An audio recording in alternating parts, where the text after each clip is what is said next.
The officers who patrol the streets of America's great cities never know what their next call may bring.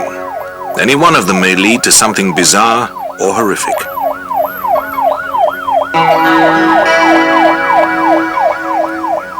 On the evening of the 24th of March, 1987, the Philadelphia police received a call from a man reporting that his girlfriend, who had been missing for almost 5 months, had reappeared.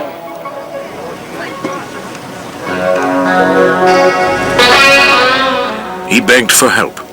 The girl was hysterical and babbling about having been kidnapped and kept captive in a cellar with other girls. A police car went to pick them up. And Vincent Nelson and Josefina Rivera were taken to the police station. Josefina revealed that she had got away by persuading her captor to let her go for an hour to see her children. He would be waiting for her at a gas station at midnight. 2 officers drove to the gas station. A man was waiting in a pale-colored Cadillac, and they arrested him. The man seemed calm and slightly surprised. He gave his name as Gary Heidnik and said that he lived at 3520 North Marshall Street. Early the next morning, police got a search warrant and drove to the house. In the cellar, they found 2 black women.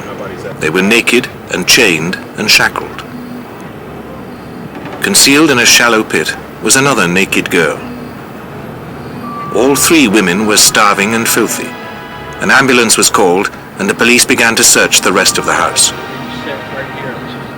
As officers were watched removing items from the house, they were initially tight-lipped about the horrific nature of what they were discovering. For in the kitchen they had found a cooking pot with a human rib. In the fridge was a human arm. A police spokesman tried to be unsensational. We found some what we believe to be human extremities, arms, possibly a knee. We're not exactly sure. That has to be analyzed and looked at further. The police were now getting a detailed picture of what had happened, since Josefina Rivera was now talking about her ordeal. She was a prostitute who operated in the northern slums of Philadelphia. On the evening of the 26th of November, 1986, she had gone to the home of a tall, dark, and bearded man. They had sex, and when she tried to leave, he handcuffed her and dragged her down into the cellar. There, he shackled her and chained her by the ankle to a pipe which ran across the ceiling. Over the next few months, Heidnik brought 5 other girls back to the cellar, starting with a friend, Sandra Lindsay, on the 29th of November. 19-year-old Lisa Thomas was seized on the 22nd of December, followed by 23-year-old Deborah Dudley on New Year's Day in 1987. 18-year-old prostitute Jacqueline Askins on the 18th of January. And Agnes Adams on the 23rd of March, 1987, the day before Josefina escaped.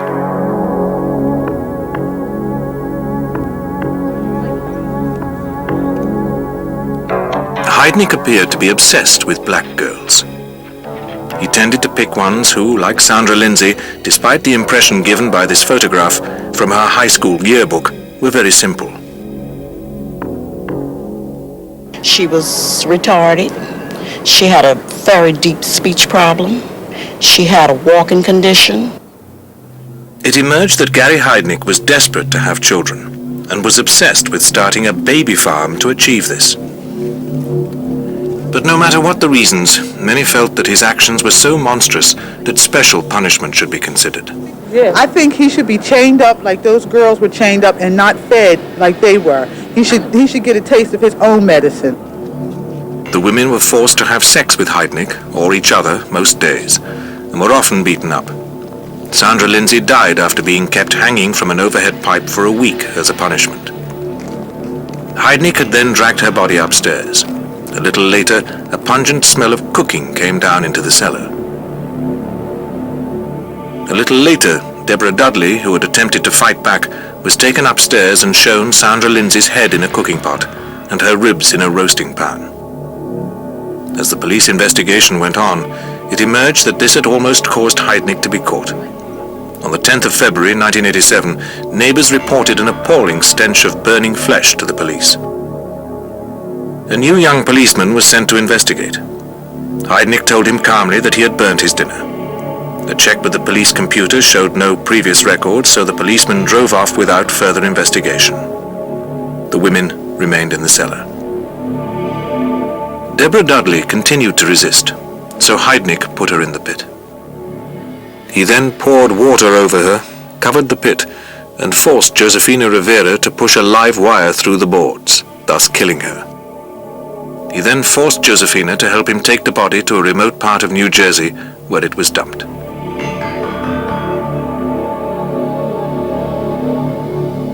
Confident that this put Josefina completely in his power, Heidnik began allowing her more freedom.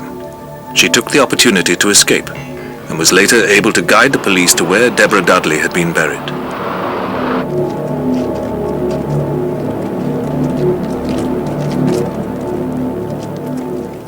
For more than 11 months, the police worked to build up an extraordinary profile of Gary Heidnik. He had been born on the 21st of November 1943 in Cleveland, Ohio. His parents split up when he was 18 months, not long after his brother was born. The boys stayed with their mother, but just when Gary was starting school, they moved to their father, who had remarried. He was a ferocious disciplinarian, often humiliating the boys in public. As a child, Gary had fallen out of a tree, and the crown of his head had been flattened. As a result, he was teased at school and nicknamed Football Head. From the age of 13, he had been fascinated by the military and joined up in October 1961. But he was soon in hospital requiring treatment for psychiatric problems. Within 18 months, he was given an honorable discharge and awarded a disability pension of $2,000 a month. With this, Heidnik settled in Pittsburgh.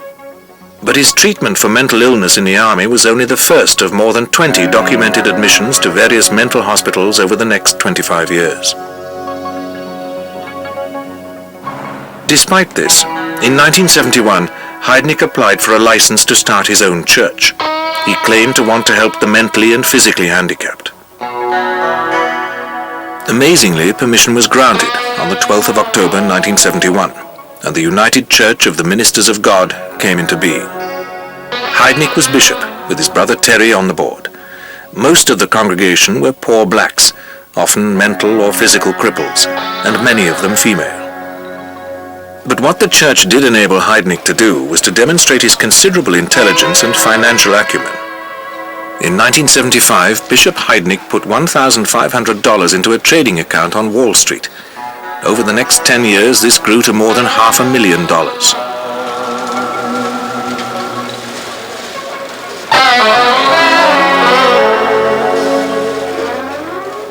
Heidnik was never to show many signs of this wealth. He remained personally unkempt and dirty. But had the police computer in 1987 been given the correct name, it would have shown that as well as his church and considerable wealth, Gary Heidnik had built up a criminal record. In 1980, he had received a 3-year sentence for assault and attempted abduction.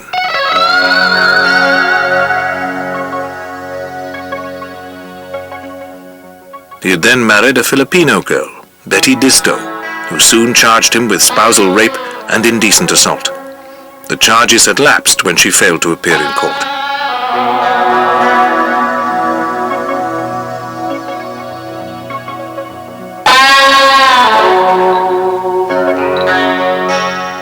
When the press revealed the facts of the background of the madman of Marshall Street, there was an outcry that such a man had been allowed to roam free in society.